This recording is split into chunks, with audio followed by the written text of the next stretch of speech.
projet. Voilà, donc l'enregistrement a bien démarré.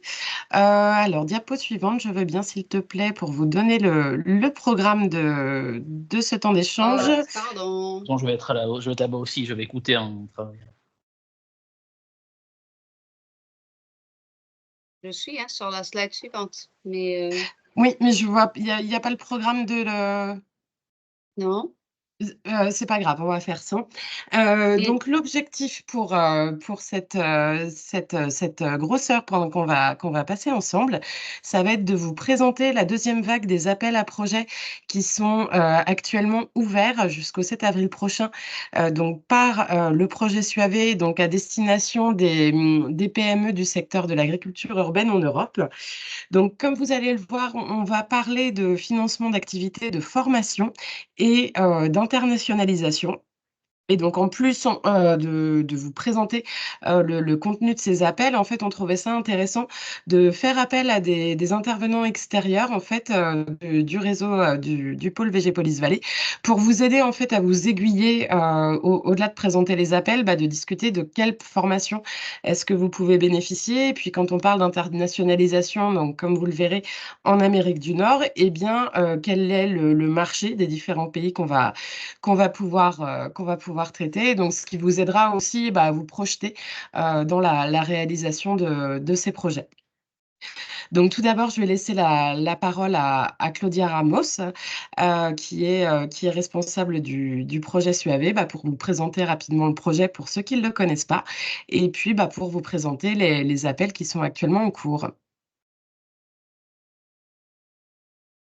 Je réactive mon microphone. Merci beaucoup. Merci Véronique. Je remercie également tous les intervenants qui sont ici, tous les participants. On a vraiment des intervenants de qualité et qui vont vous éclairer effectivement sur les deux activités qui sont visées par ce second appel à projet de SUAV. Donc, pour ceux, effectivement, qui ne connaissent pas encore le projet, il s'agit d'un projet Eurocluster. Donc, dans l'acronyme, signifie Stimulating SMEs in the New Urban Agriculture Value Chain for a Sustainable Growth in Europe. Donc, booster l'agriculture urbaine et les PME dans leur activité en Europe. Le projet a reçu un financement européen. Il a débuté en septembre 2022. C'est un projet de 30 mois, pionnier, effectivement, en ce sens. Il y a très peu de projets de cette envergure destinés aux acteurs de l'agriculture urbaine. Donc, l'objectif étant de mener justement ce secteur vers des systèmes alimentaires urbains durables et résilients. Le projet SUAV offre aux PME européennes de l'agriculture urbaine donc l'accès à différents types de services et de soutien. Il est effectivement, comme l'a rappelé Véronique au début, il est coordonné par le pôle de compétitivité VG Police Valley, donc nous sommes français, en partenariat avec 4 autres clusters des secteurs agroalimentaires et numériques, qui sont nos collègues espagnols, FEMAC, hongrois, Inoscart, polonais, Unimos et lituanien, AgriFood Lituania. Une réelle opportunité donc de faire émerger de nouveaux acteurs clés pour des solutions innovantes qui seront en mesure de partager le savoir-faire européen dans le monde. Et c'est là le but de ce second appel à projet et de soutenir également les clusters, qui agissons comme facilitateurs justement d'écosystèmes d'innovation. Le portefeuille total destiné aux PME européennes est de 1,05 million €, avec un objectif général qui est de soutenir justement via des sommes forfaitaires et ces appels à projets les PME opérant dans le domaine de l'agriculture urbaine européenne pour qu'elles bénéficient effectivement d'accès à divers types de services et de soutien tout au long du projet et bien entendu les aider à créer une communauté pour assurer la pérennité à la fin du projet. Je ne rentrerai pas trop dans le détail parce nous avons vraiment des intervenants de qualité qui pourront vous expliquer mieux les activités liées à l'appel à projet, au second appel à projet. Je préférerais qu'on focalise sur ça. Vous avez une cartographie qui a été réalisée où vous verrez l'écosystème et les défis en Europe de l'agriculture urbaine. Vous avez le lien, on pourra vous le partager si vous souhaitez également via le chat ici. Et cette cartographie nous a permis à nos partenaires de SUAV d'identifier les défis auxquels les PME européennes sont soumises ici en Europe. On en a identifié 4 principaux et c'est autour de ces 4 principaux défis que nous avons construit toutes les activités et poursuivi le projet SUAV. Donc, qui est le premier étant de diversifier donc les produits, services et contenus basés sur des technologies numériques dans le secteur européen de l'agriculture urbaine. Un accompagnement dans la transition verte de la chaîne de valeur européenne de l'agriculture urbaine, combler les lacunes en matière de compétences, d'où la partie formation ici dans la main-d'œuvre agricole urbaine européenne, et donc une plus grande aussi, c'est un des points du projet, soutenir une plus grande participation des femmes, et enfin accroître les opportunités commerciales. Que ce soit grâce à l'internationalisation, nous avons lors du premier appel à projet proposer des missions en Europe et là, on va viser plus large avec des activités au grand export, disons ça comme ça, au grand international en Amérique du Nord, donc Canada, États-Unis et Mexique. Très rapidement, on n'a pas le SUAV ne se cantonne pas à une définition unique de l'agriculture urbaine. Il n'y en a pas, donc on s'est concerté pour englober le maximum de types d'agriculture urbaine dans ce projet, allant du jardin familial, du jardin thérapeutique, ferme sociale. On a aussi les jardins en toiture, les murs végétalisés. Donc, c'est très vaste comme activité et nous espérons également que ceux qui seront retenus pour la partie internationale pourront découvrir également d'autres visions de cette notion d'agriculture urbaine, notamment nord-américaine, la vision nord-américaine. Là, on va rentrer dans le vif du sujet, pardon, raison pour laquelle vous êtes là. Tout comme le premier appel à projet, nous avons suivi et maintenu les premières conditions, les principales conditions d'éligibilité. À savoir, vous devez être une PME au sens européen du terme. Donc, une structure employant moins de 250 personnes avec un chiffre d'affaires annuel inférieur ou égal à 50 millions d'euros ou un bilan total inférieur ou égal à 43 millions d'euros. Vous avez le lien également pour vérifier la définition de l'Union européenne et la recommandation. Ensuite, et c'est cumulatif, ce sont 3 conditions cumulatives, c'est destiné aux PME et aux acteurs fournisseurs de services, produits ou technologies pour le système alimentaire européen de l'agriculture urbaine. Et enfin, dernière condition d'éligibilité, être directement ou indirectement lié à au moins l'un des types d'agriculture urbaine couverts par le projet tel que nous l'avons annoncé précédemment. Il y a également une condition territoriale. Donc, elles doivent être situées, bien sûr, dans l'un des pays de l'Union européenne et des pays qui sont non membres de l'Union européenne, mais associés au programme COSME, à savoir l'Islande, Norvège, Liechtenstein et l'Ukraine. Et ce qui est très intéressant dans ce projet, et j'espère que nous aurons des candidatures en ce sens, c'est que les régions ultra-périphériques d'Europe et les régions moins développées et en transition sont éligibles. Donc, nous encourageons fortement les PME de ces régions à candidater. Ça serait une très, très belle opportunité et réussite aussi pour le projet, on ne va pas se le cacher. Alors, dans ce second appel à projet, il y a 2 principales activités qui sont couvertes. Donc, la partie formation et la partie internationalisation. Pour la partie formation, nous aurons Marie Fière de l'AFOP, responsable de projet, qui va venir nous présenter le catalogue de l'AFOP et nous parler également de cette importance de la formation dans l'agriculture urbaine. Donc, l'objectif est de développer, d'aider au développement et à la croissance des PME européennes en proposant des solutions d'agriculture urbaine, facilitant l'accès à la formation externe dans le but d'accroître voilà, les compétences par du perfectionnement et la mise en réseau et des activités d'apprentissage. Et la partie internationalisation, donc qui est divisée en 2 phases, vous allez voir, un programme international d'accélération pour soutenir et préparer la PME à cette nouvelle stratégie via des services de mentorat individuel et également la phase B, qui est la participation d'un représentant de la PME à une mission dans l'un des 3 pays ciblés par le projet, à savoir États-Unis, Canada ou Mexique. Sans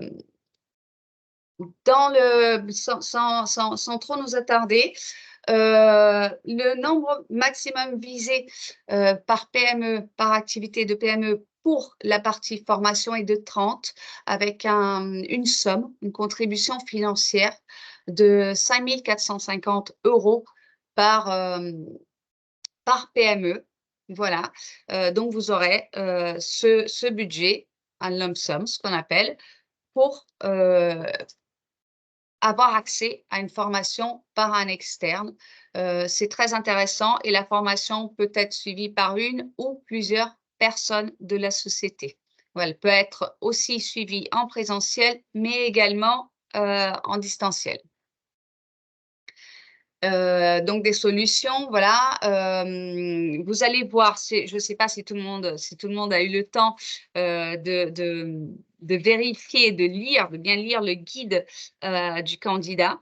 On vous remettra le lien également s'il le faut. Alors parmi ces formations, vous avez, c'est une liste non exhaustive, hein. Tout ce qui est transition digitale, transition verte, par exemple, propriété intellectuelle. Il y a des formations également qui peuvent inclure la partie commerciale, la gestion, management de l'eau.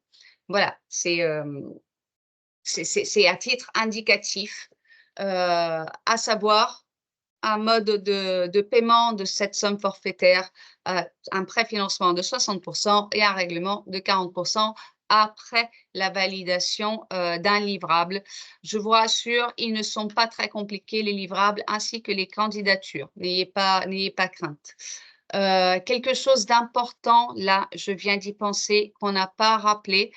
Ce webinaire est en français. On a voulu le faire en français pour mieux vous aiguiller et transmettre les informations nécessaires pour les candidatures. Par contre, toutes les candidatures, s'agissant d'un projet Eurocluster, doivent être en anglais. Ce n'est pas très compliqué et en même temps, je dirais qu'on est sur la partie internationale, donc ça ira de soi. Mais rassurez-vous, la première phase aussi, hein, le premier appel à projet était également avec des candidatures en anglais, mais très simple et très rapide à faire. Ensuite, on passe à l'internationalisation, donc un programme, comme je vous disais, en 2 phases. Là, on vise 27 PME pour une contribution de 7 500 € qui vous donne accès voilà, à cette phase A, mentorat individuel, et ensuite à la mission internationale. Donc, toutes les dépenses liées à la participation sont comprises dans sont comprises dans cette somme totale qui sera versée à l'entreprise, à la PME, aux participants, avec toujours le même modèle, 60% de préfinancement et 40% après validation du livrable. Voilà. Petite précision concernant les missions. Alors, pour les missions internationales, elles peuvent être soit uniques, vous y allez, vous choisissez un pays. Je rappelle, important, une fois que vous aurez envoyé la candidature, vous choisissez un pays parmi les 3, d'accord? Il ne sera pas possible, normalement, de changer après. Donc, soit vous y allez de façon individuelle, vous choisissez un pays, vous avez ciblé une activité, vous avez déjà des partenaires, et là, vous réalisez votre mission avec la somme forfaitaire qui vous aura été attribuée, ou alors, et c'est là où nos partenaires vont intervenir également aussi pour présenter cette partie-là, une mission collective, donc en intégrant une mission conjointe. On a fléché 3 événements dans un événement par pays, pardon, susceptible d'être modifié. D'accord? C'est pour l'instant à titre indicatif. On aura une meilleure visibilité après, suite à vos candidatures. Donc, aux États-Unis, ça serait au mois de septembre, au Mexique au mois de novembre et pareil, au Canada, début novembre également. Voici le lien qu'on vous repartagera pour le guide du candidat. Lisez-le bien. La même recommandation que nous avons faite pour l'appel à projet 1, nous la refaisons ici, de bien lire, de bien comprendre l'esprit en fait du projet qui est vraiment de booster l'agriculture urbaine, d'aller promouvoir également votre savoir-faire maintenant sur des marchés à l'international, de vous donner les outils finalement pour rendre votre activité pérenne et durable et rencontrer des partenaires qui vont vous mener, vous aider à réussir en ce sens. La plateforme, vous avez ici le lien sur la plateforme. Vous pouvez vous enregistrer, regarder ce qui est requis. Sachant qu'on n'a plus qu'une semaine hein, pour candidater, donc il faudrait vous dépêcher, mais c'est un processus très rapide, rassurez-vous. Et le calendrier, voilà, à titre indicatif. Donc, l'appel à projet a été ouvert le 7 février. Nous le clôturerons le 7 avril à 15 h heure européenne. Donc, ça laissera à nos régions ultra-périphériques le temps également d'envoyer des candidatures de dernière minute. Et voilà, il ne faut juste pas dépasser ces 15 heures, heure européenne, avec une évaluation par des experts externes et les équipes allant du 8 avril au 8 mai, une publication des résultats le 10 mai, une phase de contractualisation d'1 mois et ensuite, vous pourrez commencer la phase d'exécution pour la formation le 14 juin. Ce sont 7 mois hein, d'exécution pour la formation et internationalisation du 15 au 5 décembre et avec une date d'échéance délivrable qui seront très simples, je le répète, le 13 décembre 2024. Vous serez tout au long du processus, que ce soit maintenant en phase de candidature ou que ce soit ensuite pour la phase d'exécution, accompagné par l'équipe. Donc, vous avez des focal points, des points de contact répartis par partenaire. Vous les avez également et je pense qu'on les a ici aussi. N'hésitez pas, si vous avez des doutes avant d'envoyer la candidature ou ensuite pour les questions délivrables ou l'exécution du projet, il ne faut pas hésiter à nous contacter. On vous invite bien sûr à faire partie de la communauté, notre objectif étant de créer une communauté d'agriculture urbaine. Vous pouvez nous suivre sur les 3 réseaux sociaux, Twitter, Facebook ou LinkedIn et où. Voilà. Et avant de donner la parole à Marie, j'aimerais rappeler que nous serons avec les partenaires à Bruxelles pour une rencontre annuelle Eurocluster du 6 au 8 mai. L'intention, Suave aura un stand Suave et ça sera une occasion aussi bien de vous mettre en contact les uns avec les autres, que vous soyez ou pas lauréat hein, du premier ou du second appel. Pas encore, vous ne le saurez pas encore parce que ça sera la veille des résultats, mais un bon moment de networking et de promotion de vos activités. Donc, n'hésitez pas à nous contacter et pour davantage, plus de détails. On partagera également le lien d'inscription pour cette rencontre. On va ouvrir à la fin pour des questions et des réponses. N'hésitez pas à les envoyer sur le chat également et à vous présenter. Et maintenant, je laisse la parole à Marie Fier, chef de projet de la FOP. Merci infiniment, Marie. Merci beaucoup. Alors, je vais vous partager ma présentation.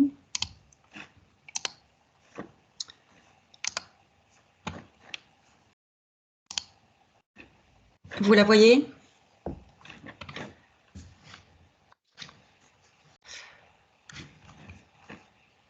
Ok. On la voit.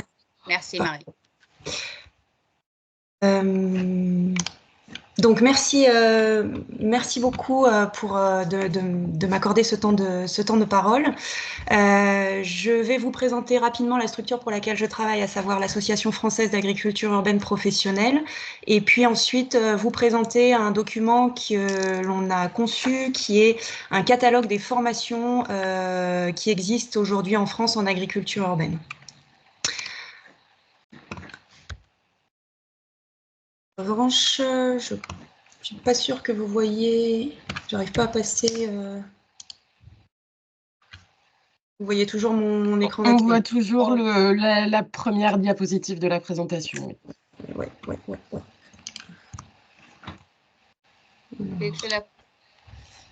Ouais, ou peut-être partagez-la parce que je... J'y vais, Véronique?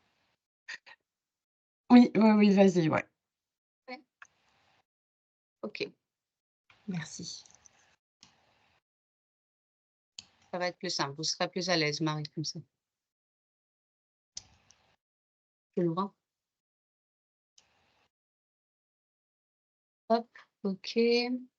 Share.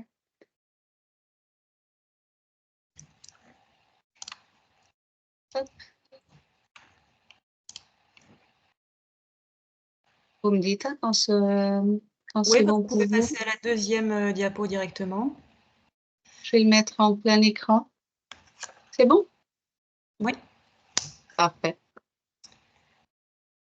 Alors voilà, très rapidement, la FOP, donc c'est le réseau des professionnels de l'agriculture urbaine, avec une ambition qui est de se servir de l'agriculture urbaine comme d'un levier pour rendre des villes, pour aider les villes dans leur transition écologique et alimentaire, à travers 3 missions. La première, c'est de fédérer la communauté des agriculteurs urbains professionnels en France.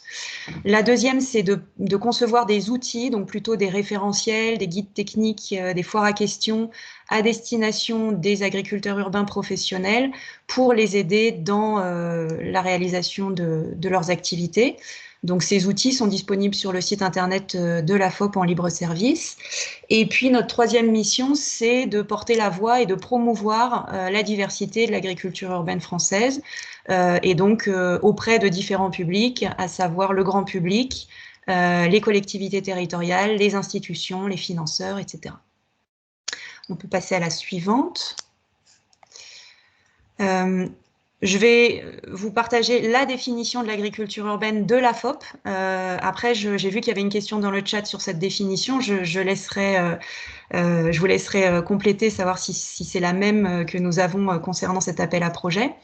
Nous, on distingue 3 formes d'agriculture urbaine. Il y a les potagers et jardins collectifs, qui sont des formes non professionnelles, mais qui sont qui est la plus répandue en France et qui est gérée par un collectif d'individus sans débouché économique.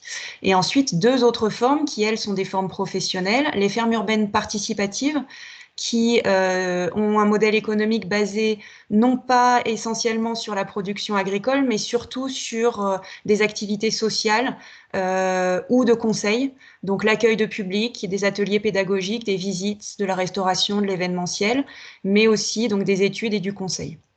Et la troisième forme, ce sont les fermes urbaines spécialisées qui, elles, ont un modèle économique basé essentiellement sur la vente de produits agricoles.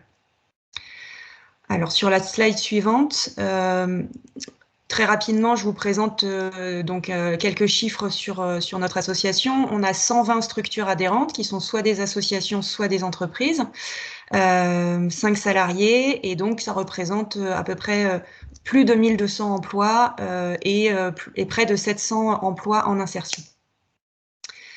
Pour vous présenter un peu la diversité, et on en a dit quelques mots en introduction, des formes d'agriculture urbaine qui sont représentées à la FOP. Donc il y a de l'agriculture en pleine terre, il y a des animateurs de jardins et potagers collectifs, il y a des structures d'insertion, on compte de l'hydroponie, de l'aquaponie, de la production de micro-pousses, de champignons, beaucoup de compostage, un petit peu d'élevage mais très peu. Et puis, on a aussi donc des concepteurs bureaux d'études pour la conception et l'installation de jardins et fermes urbaines. Donc on voit, effectivement, l'agriculture urbaine, elle a différentes fonctions, et donc ces fonctions vont mener à différentes formations.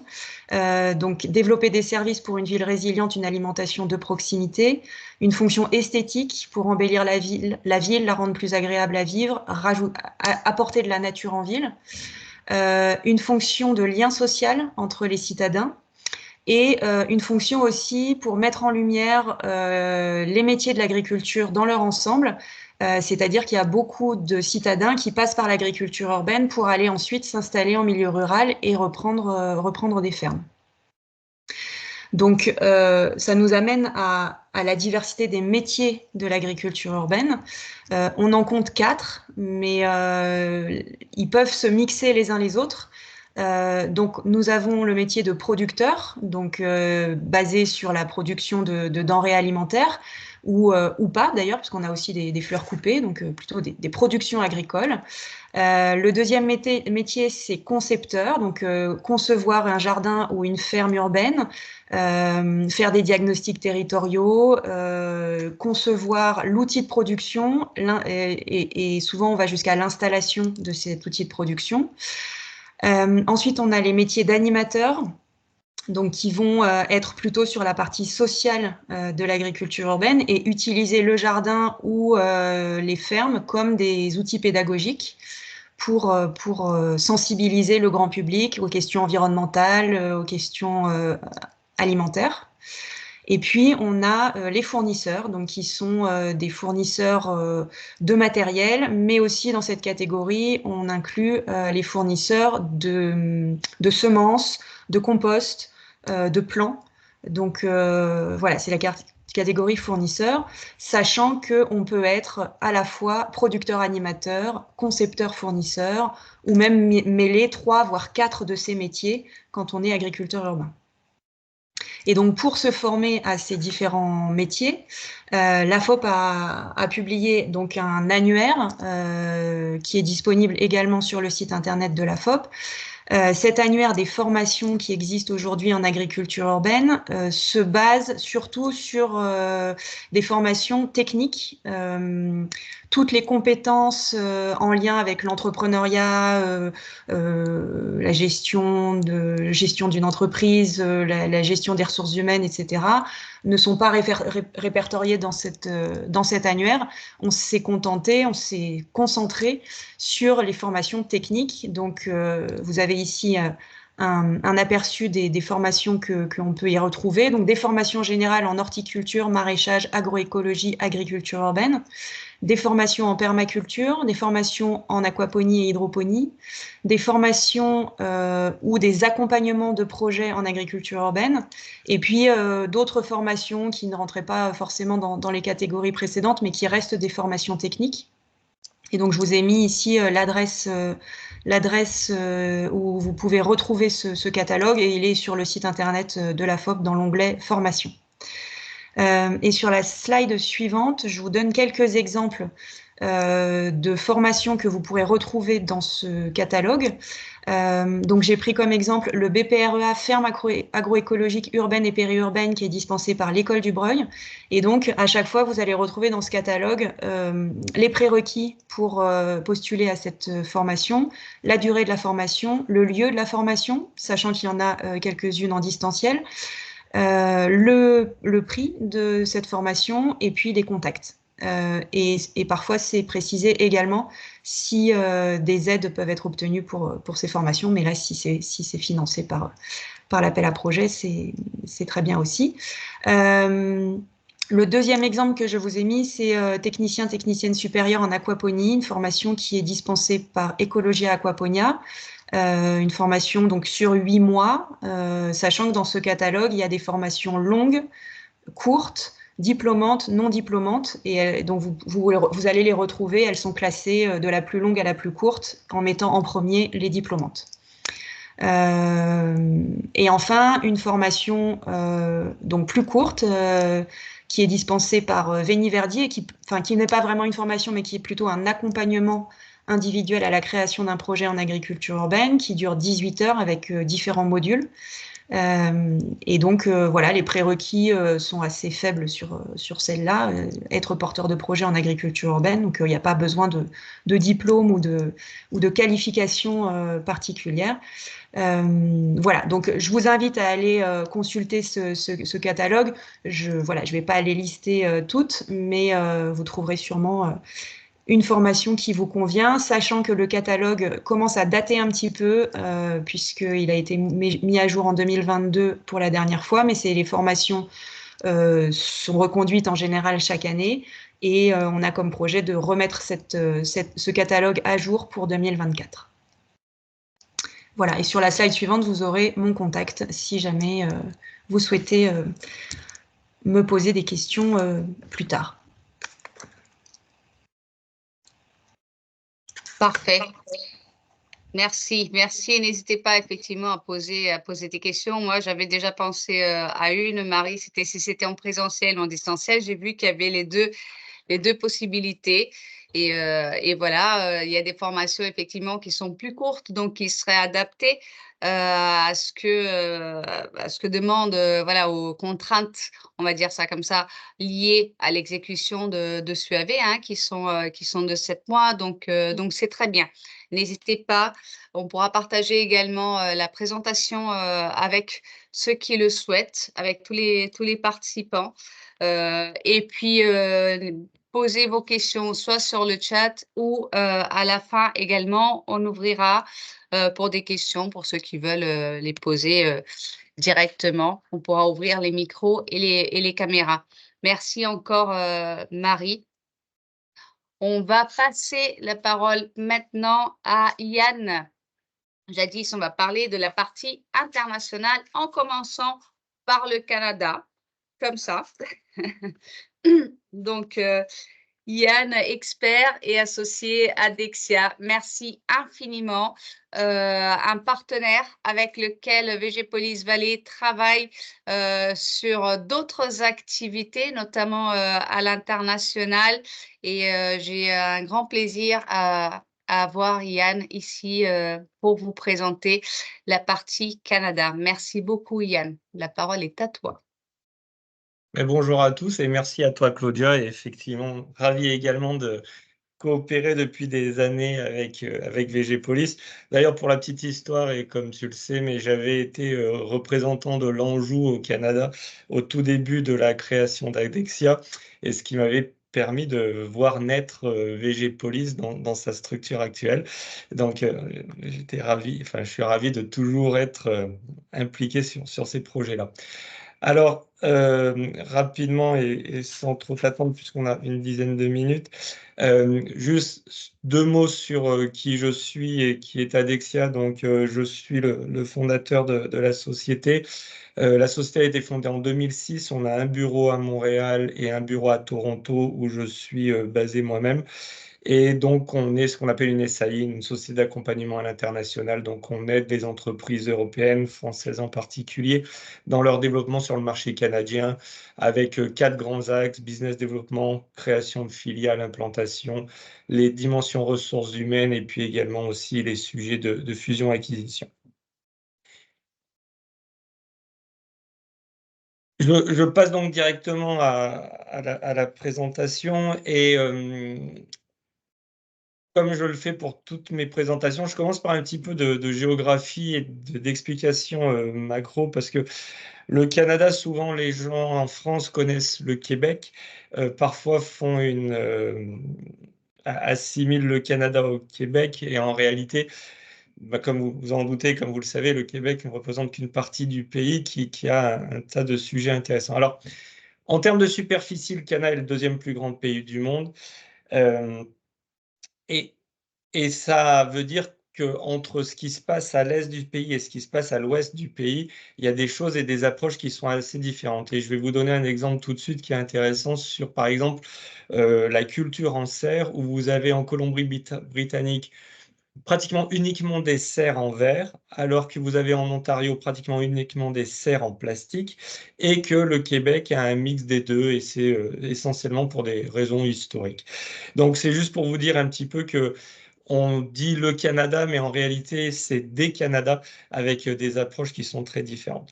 L'autre chose que je voulais, que j'avais prévu dans ma présentation, mais l'actualité récente fait que je ne sais pas si je devrais en parler, mais vous savez qu'il y a un accord de libre-échange entre le Canada et l'Europe qui s'appelle l'AECG, et que le Sénat français vient, semble-t-il, de rejeter, alors que cet accord est en place depuis 2017 et qu'il a vu quand même une croissance des exportations entre les deux pays de plus de 30%.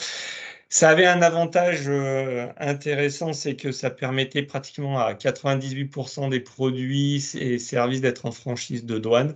Donc je ne sais pas ce qui se passera demain, mais reste que je pense que les relations Canada-France et Québec-France en particulier continueront d'être actives, peu importe quelles soient les conclusions de ce vote. Comme vous le savez peut-être, il y a deux langues officielles au Canada, le français et l'anglais. Alors, c'est un sujet qui est pas neutre, puisque par exemple, si vous vendez des produits ou si vous vendez des services, il faut absolument intégrer dans votre commercialisation le fait que ou bien les paquets, tout ce qui est packaging doit être en deux langues, ou bien si vous êtes plutôt sur du service de la formation, par exemple, il faut prévoir d'être capable de faire dans les deux langues. Alors, au Québec, on peut s'en sortir juste avec le français. Dans le reste du Canada, on peut s'en sortir avec simplement l'anglais, mais lorsque on a affaire à des structures ou des sujets qui sont à l'échelle du Canada, il faut être capable de prévoir d'être actif dans les deux langues.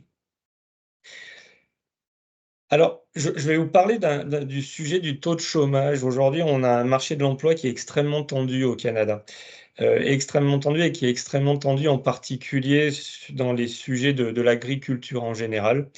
Euh, et je reviendrai là-dessus un peu plus tard, mais ça explique, il faut que vous ayez bien ça en tête, cette situation, parce que ça explique notamment une des raisons du développement de l'agriculture urbaine au Canada et dans les grandes métropoles.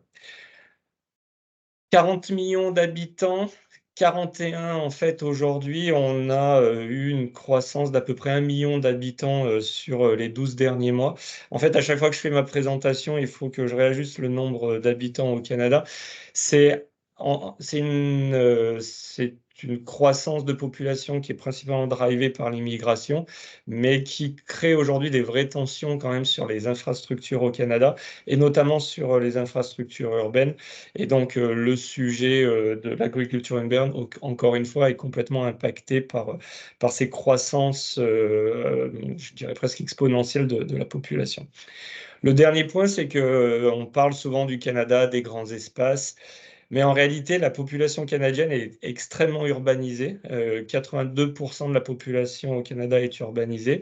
Je crois que, et j'ai peut-être pas les derniers chiffres, mais je pense que ça se compare à peu près à 80% de population urbanisée en France. Donc, un gros taux d'urbanisation, et donc finalement peu de gens dans ces grands espaces et en région. Un petit point géopolitique, le Canada est composé de 10 provinces et 3 territoires, avec les villes principales, si je vais d'est en ouest, qui sont Halifax, Québec, Montréal, Ottawa qui est la capitale politique, Toronto qui est la capitale économique, et puis ensuite Winnipeg, Saskatoon, Regina, et puis Edmonton, Calgary et Vancouver. Et un sujet qui est extrêmement important, qu'il faut toujours avoir à l'esprit quand on travaille avec le marché canadien, c'est le fait qu'il y a 3 paliers de gouvernement. le palier fédéral, le palier provincial et le palier municipal. Et ça a des impacts directs, notamment sur tous les sujets de financement d'aide, où généralement, on peut aller sur tout projet, aller chercher alors sur tous les projets qui ont une dimension un peu sociale notamment, on peut aller chercher des aides aux 3 niveaux, mais il faut avoir ça à l'esprit. Donc voilà pour cette introduction, j'espère pas trop longue. Alors, l'agriculture urbaine au Canada, et je vais en fait parler tout de suite des enjeux. Pourquoi est-ce que c'est un secteur qui est en développement? Il y a plusieurs raisons, mais une des raisons que vous imaginez sans doute, c'est que le climat au Canada fait que l'agriculture est complexe tout au long de l'année. Donc effectivement, on peut faire de l'agriculture en champ entre, on va dire, mai et septembre, mais le reste de l'année, c'est quand même un petit peu plus compliqué, même si avec le réchauffement climatique, les périodes s'allongent un petit peu. Mais ça veut dire quoi? Ça veut dire que le Canada est fortement dépendant de fournisseurs étrangers pour tout ce qui est fruits, légumes. On considère qu'un aliment au Canada voyage à peu près 2500 km avant de se rendre dans l'assiette d'un consommateur. Donc on voit bien qu'il y a des enjeux d'essayer de ramener, alors d'une part de sécuriser l'approvisionnement alimentaire, mais aussi de ramener ça plus proche des consommateurs et des consommateurs canadiens en particulier, puisque on se retrouve en termes d'empreinte carbone, une salade a une empreinte carbone qui est énorme. Tout à l'heure, je vous expliquais aussi que la population est extrêmement urbanisée et en fait, aujourd'hui, on n'arrive pas à trouver de gens au Canada qui veulent aller travailler dans les régions éloignées pour faire de l'agriculture. Donc, l'agriculture urbaine est une solution, est un des moyens de pallier au moins en partie à ça. Et simplement pour vous illustrer le fait qu'on n'arrive pas à trouver de Canadiens qui veulent aller travailler dans les exploitations agricoles hors des villes, chaque année, on a un programme pour les travailleurs temporaires étrangers, hein, donc encore une fois sur la période en gros avril à octobre, et ça représente quand même 55 000 travailleurs étrangers qui viennent chaque année au Canada pour travailler dans l'agriculture. Alors, pour ces différentes raisons, il va falloir besoin d'optimiser, de robotiser, utiliser un maximum de technologies.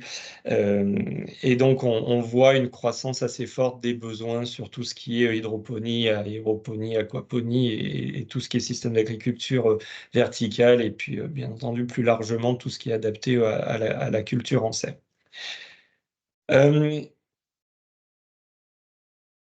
Donc, oui, j'ai couvert le reste. Alors, je fais un petit focus sur Montréal en particulier. Montréal aujourd'hui s'affiche comme le leader mondial en agriculture urbaine. Je suis toujours prudent avec ces termes de leader mondial parce que tout le monde s'affiche un peu comme ça, mais en tout cas, il y a une vraie culture et une vraie structure de marché au Canada et à Montréal en particulier autour de l'agriculture urbaine. Il y a un certain nombre d'organismes qui sont très bien structurés. Je passe rapidement sur les chiffres, mais au Québec, on a 125 fermes urbaines, dont la moitié sont à Montréal, et qui représentent donc à peu près 57 fermes urbaines, pardon. Sur la ville de Montréal seulement, on a à peu près 200 hectares de potagers, 6 champignonnières, 75 jardins collectifs, et notamment on a aussi un élevage d'ombres chevaliers.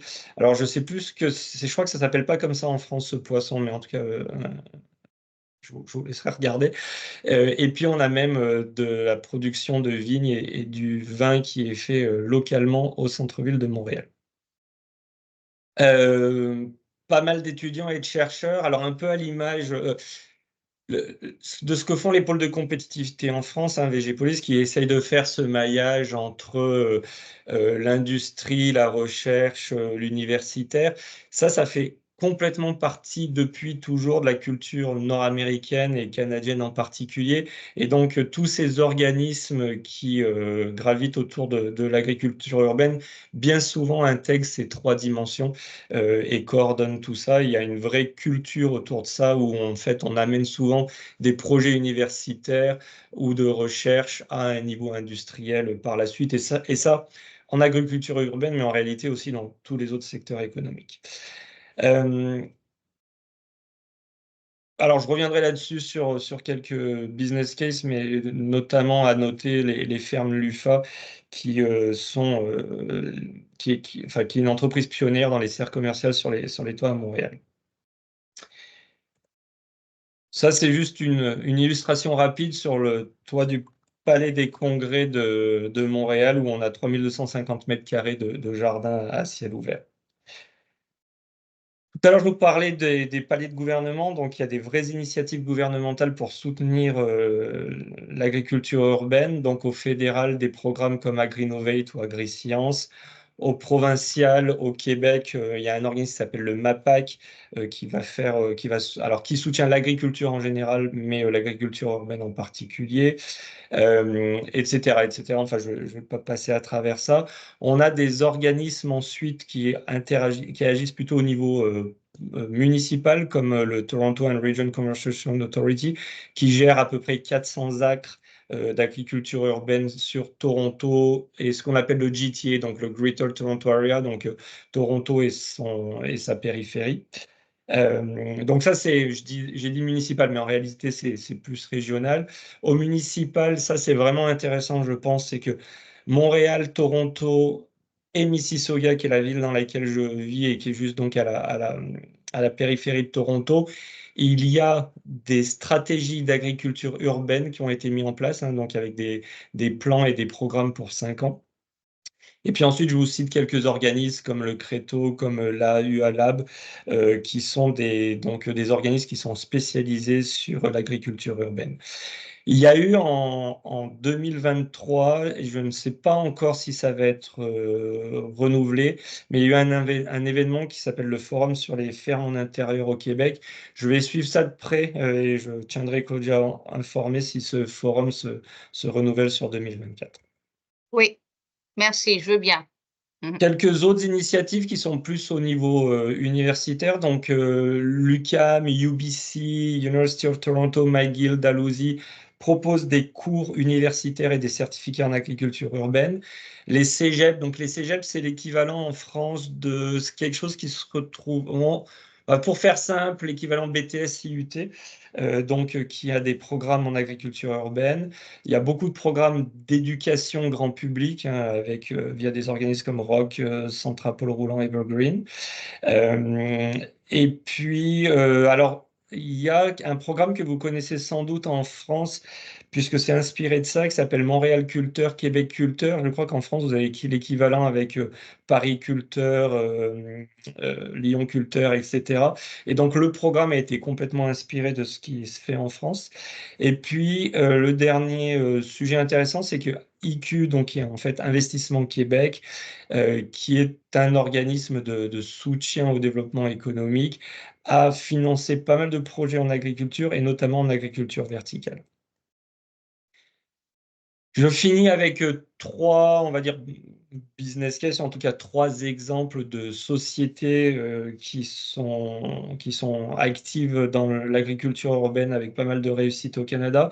Donc la première qui est InFarm, qui a donc 2 fermes verticales en exploitation, et les deux sont toutes les deux à proximité d'aéroports, donc de Hamilton et Calgary, et ils ont notamment une certification B Corp. Je rebondis là-dessus sur la certification BIRCOM pour dire, je ne sais pas si tout le monde le sait, mais aujourd'hui, au Canada, la culture OGM est largement répandue et complètement acceptée. Mais on voit dans l'agriculture urbaine un peu un retour en arrière par rapport à ça, et toutes les structures d'agriculture urbaine tendent à se positionner non OGM et avec des certifications bio le plus possible. Un deuxième exemple, donc, dont je parlais au tout début, Loufa Farm à Montréal. Donc, eux ont des serres qui sont sur des toits industriels dans la ville de Montréal. Donc, la photo en haut à droite, c'est un ancien dépôt de Sears, qui est l'équivalent en France, on va dire, de Conforama.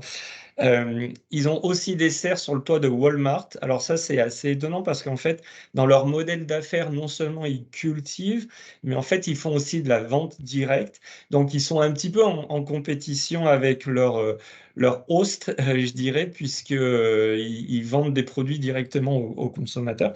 Mais ça semble bien fonctionner à la fois pour eux et pour Walmart. En tout cas, sur 4 sites, ça représente à peu près 8000 mètres carrés. Il y a 2 projets en cours, un d'une 5e serre sur au marché central, et puis d'une première ferme intérieure à Ville-Saint-Laurent, qui est en banlieue immédiate de Montréal. Et donc, les 4 serres actives aujourd'hui produisent 25 tonnes de fruits et légumes par an. Et puis enfin, le dernier qui est Goodleaf, qui fait de l'agriculture verticale, qui arrive à une production. Alors j'imagine que pour ceux d'entre vous qui sont dans le métier, ça va avoir ça va avoir un raisonnement direct. Ils arrivent à des taux d'économie d'eau où ils arrivent à produire 1 kilo de laitue avec seulement 18 litres d'eau. Et donc en 2019, ils ont ouvert leur première grande ferme en Ontario à Guelph, et ils ont un centre R&D en Nouvelle-Écosse, donc dans l'est du Canada. Voilà, j'espère pas avoir été trop long, si je crois que j'ai été trop long. Mais en tout cas, je me tiens à votre disponibilité pour répondre aux questions dans le chat, ou à la fin, ou même après. N'hésitez pas à m'écrire directement. Merci pour votre écoute. Merci Yann, c'est très intéressant et c'est vrai que voilà, c'est eh bien pour ceux qui savent pas encore, qui hésitent par rapport à la mission ou pas. Effectivement, on est sur une autre dimension, hein, on est sur un pays à échelle continentale. Donc ça, c'est à prendre en compte également dans les modèles, hein, dans ce que tu disais, de la philosophie, de la culture urbaine, les modèles d'implantation, le climat également, comment le Canada s'adapte justement des fermes sous toit avec moins je sais pas combien en hiver, eh bien bravo. Donc voilà, c'est une des inspirations aussi pour vous aider à choisir votre mission qui peut être à but commercial, benchmarking, voilà. N'hésitez pas à poser vos questions sur le chat ou directement à la fin. Et maintenant, on va passer la parole à Charles Morange et Daniel Eisenberg via une vidéo, donc chargé d'affaires experts à De Triana Group, qui vont nous parler du marché américain. Merci beaucoup, Charles, et merci à Daniel qui est là avec nous via la vidéo. Merci, Charles. Oui, bonjour à tous. Merci beaucoup, Claudia, pour cette introduction. Alors, donc oui, Charles Morange, chargé d'affaires au sein de Triana Group. Donc, nous sommes une entreprise qui accompagne depuis 2008 des PME dans leur implantation sur le marché américain, donc des PME principalement françaises, hein.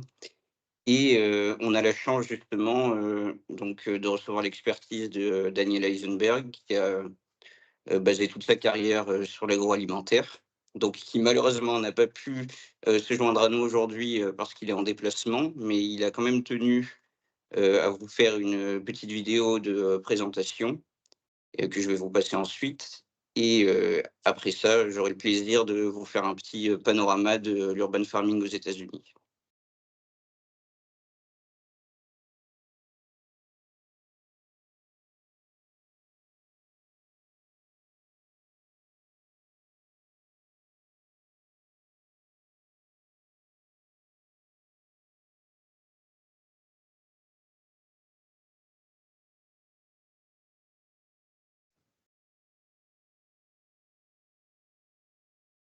Bonjour tout le monde, Daniel Eisenberg, directeur France de Triana. Désolé de ne pas pouvoir être avec vous aujourd'hui, mais Charles nous représente en direct. Et pour prendre votre question sur laquelle nous pourrons répondre ultérieurement.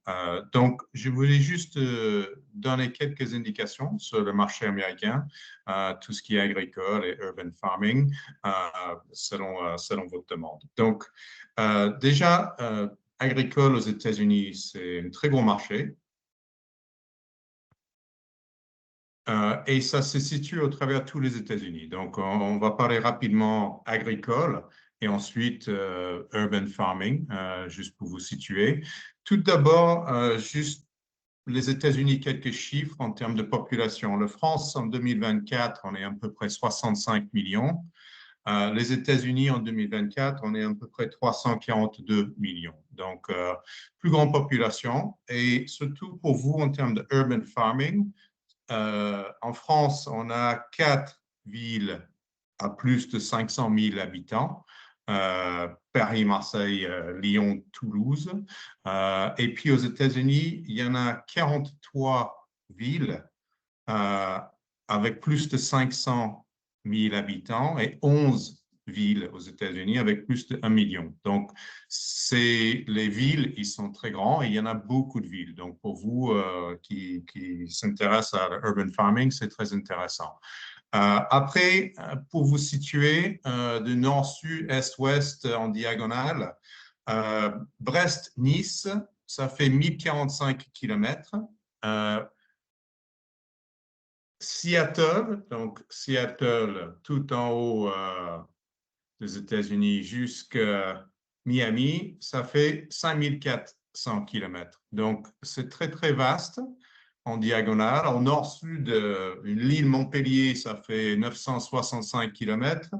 Chicago, Houston, ça fait 1300 km à peu près.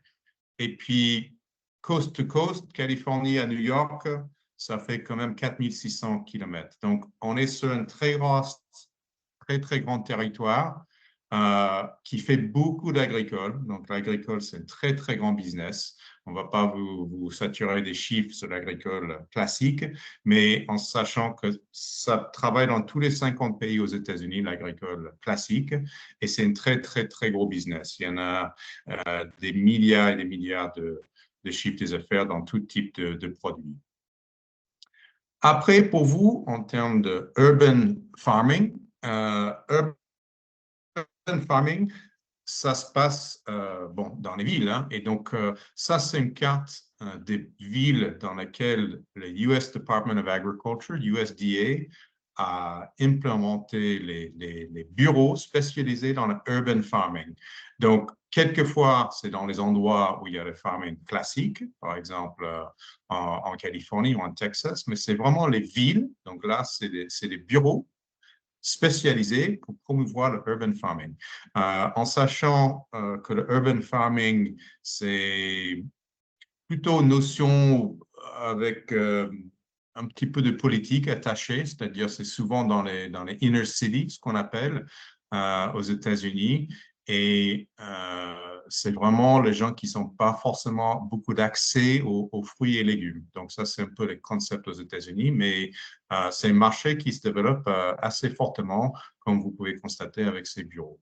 Donc voilà, c'est pour ma part, je voulais juste vous dire bonjour, vous donner quelques indications sur le marché américain et je vous laisse avec Charles. N'hésitez pas de nous consulter si vous avez d'autres questions. Merci. Bonne réunion.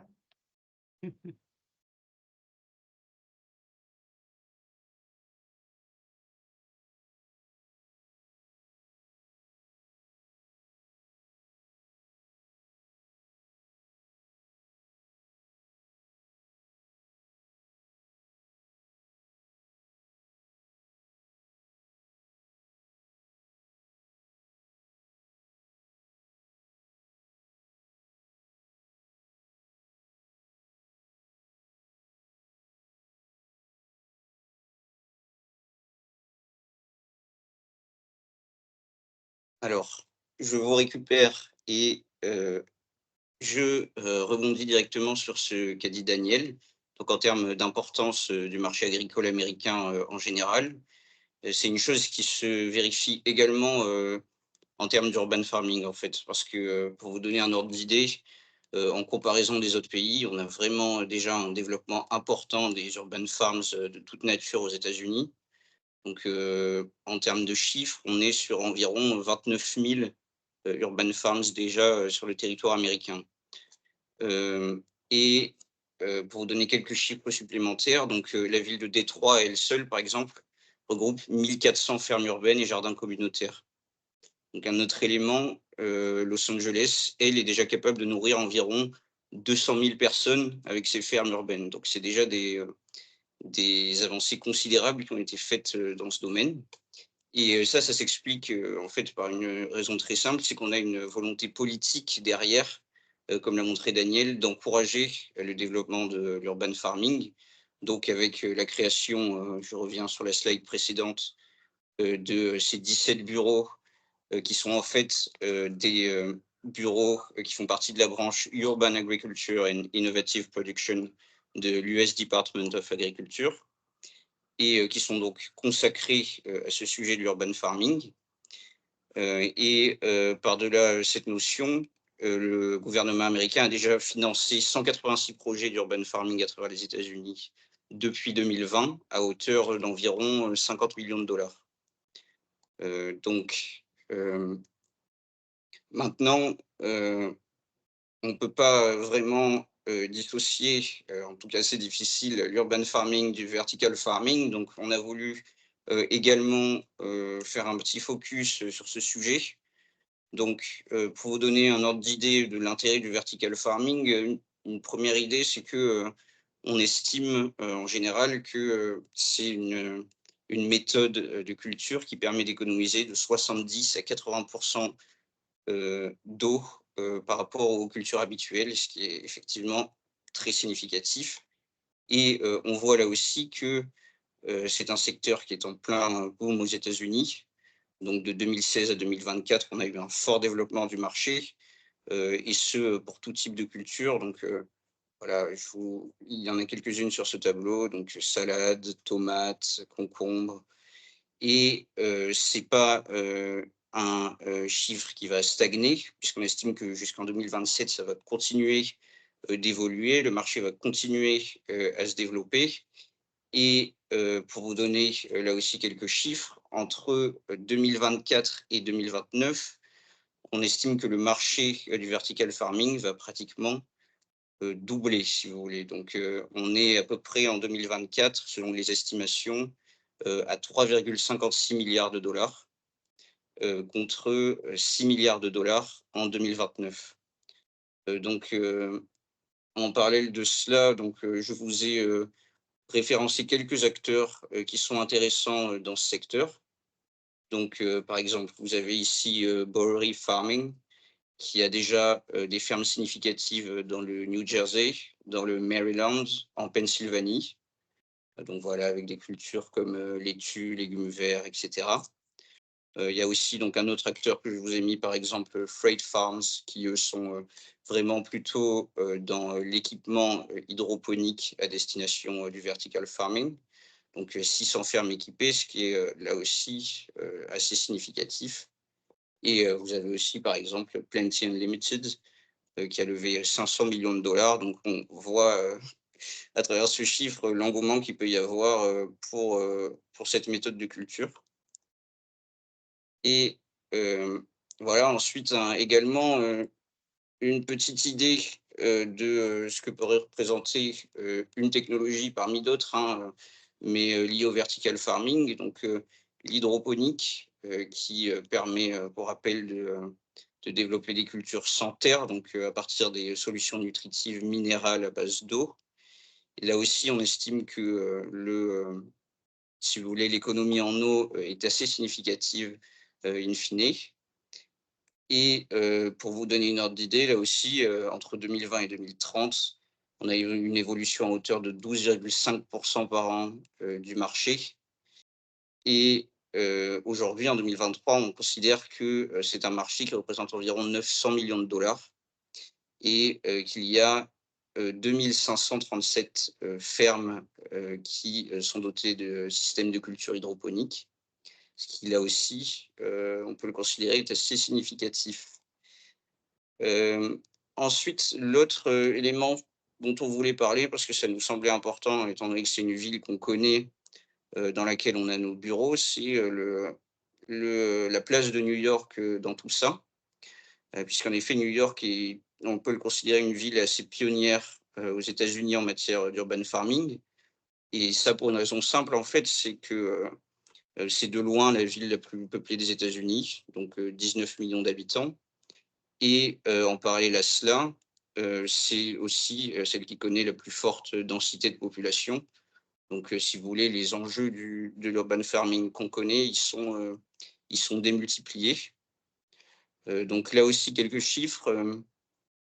On a déjà 1000 hectares d'agriculture urbaine dans la ville, 600 fermes hydroponiques dans la région de New York. Et on a également des acteurs qui sont assez significatifs.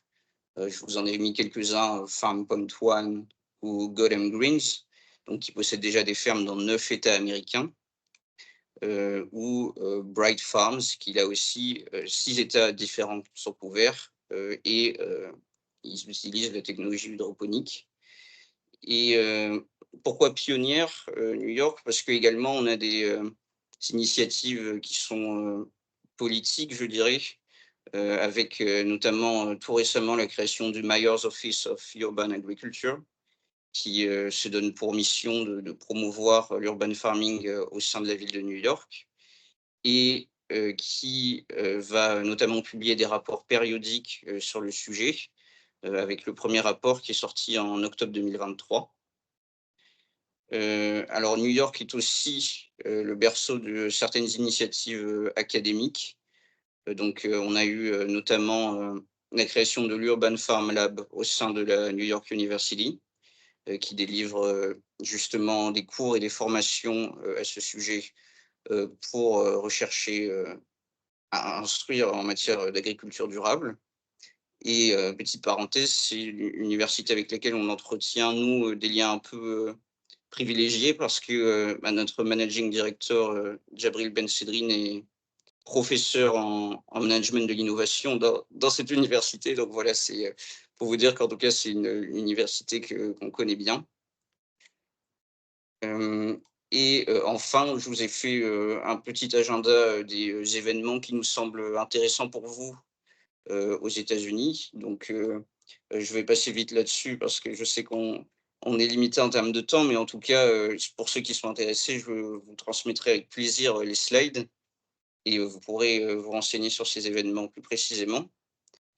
Et enfin, écoutez, pour toute question que vous souhaiteriez nous adresser, on se ferait un très grand plaisir d'y répondre.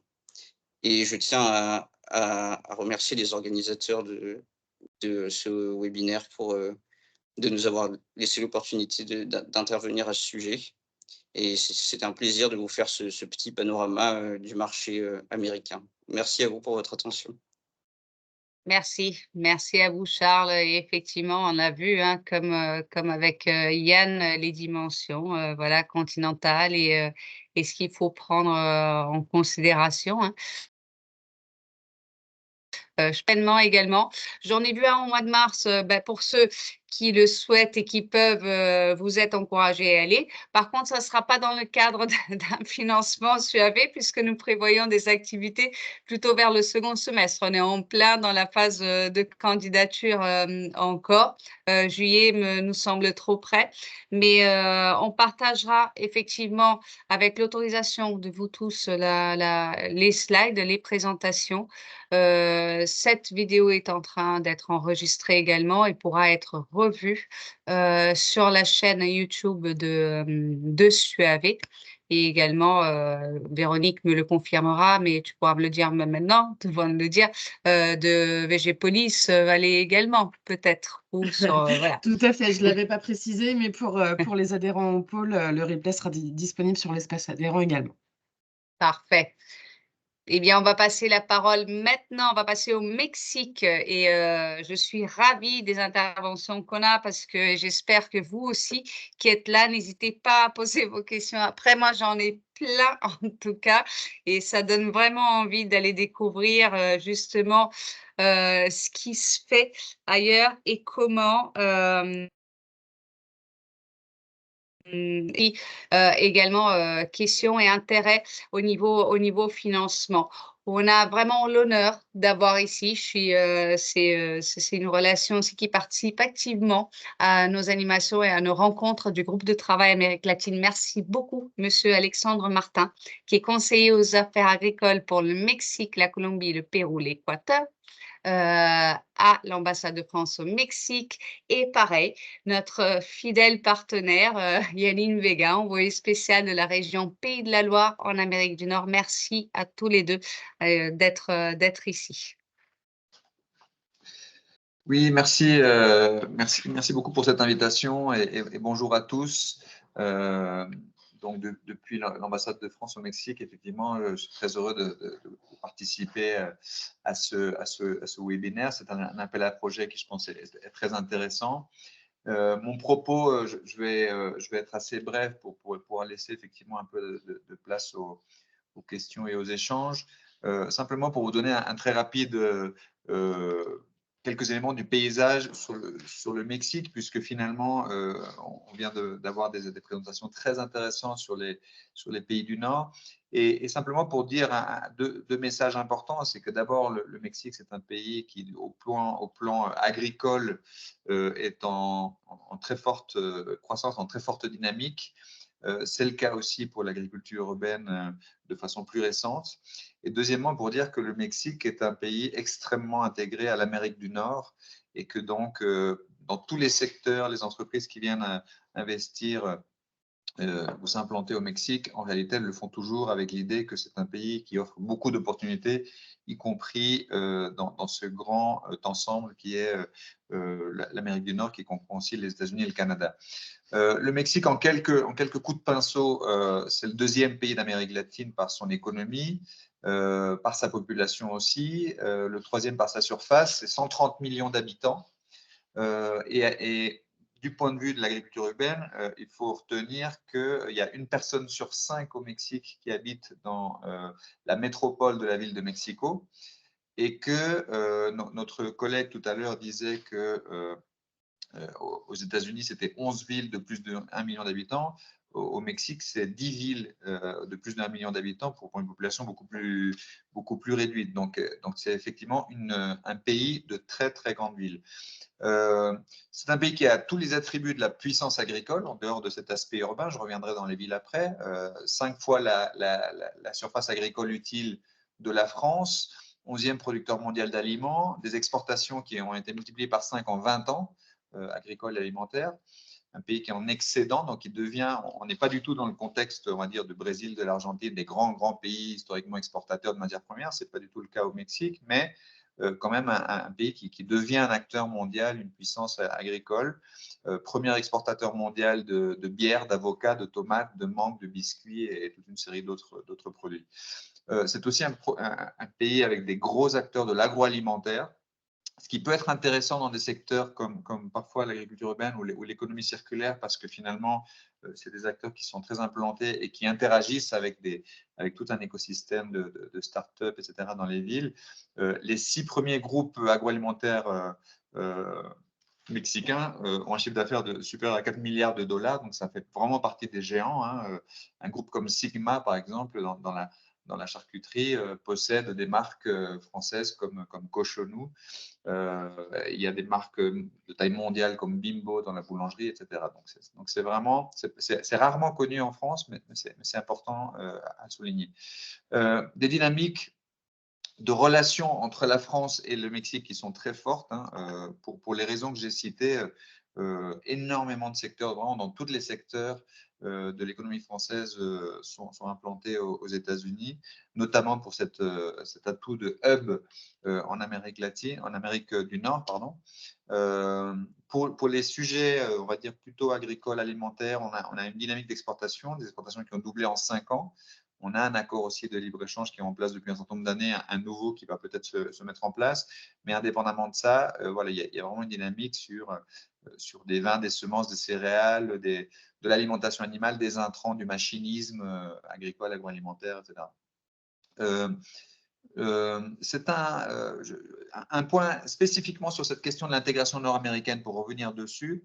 Vraiment, pour donner une illustration, aujourd'hui, le Mexique, par exemple, dans un secteur qui est proche du vôtre, c'est le premier marché pour les entreprises de serre en France. Les serristes sont tous très présents au Mexique. La plupart d'entre eux ont des bureaux vraiment, ils sont implantés au Mexique. Le Mexique est un très très grand producteur de légumes, en particulier sous serre, avec un niveau de technologie assez impressionnant. Et on a même des producteurs de tomates françaises qui font des missions au Mexique pour voir les technologies françaises utilisées au Mexique, qui sont parfois plus pointues que les technologies françaises utilisées en France.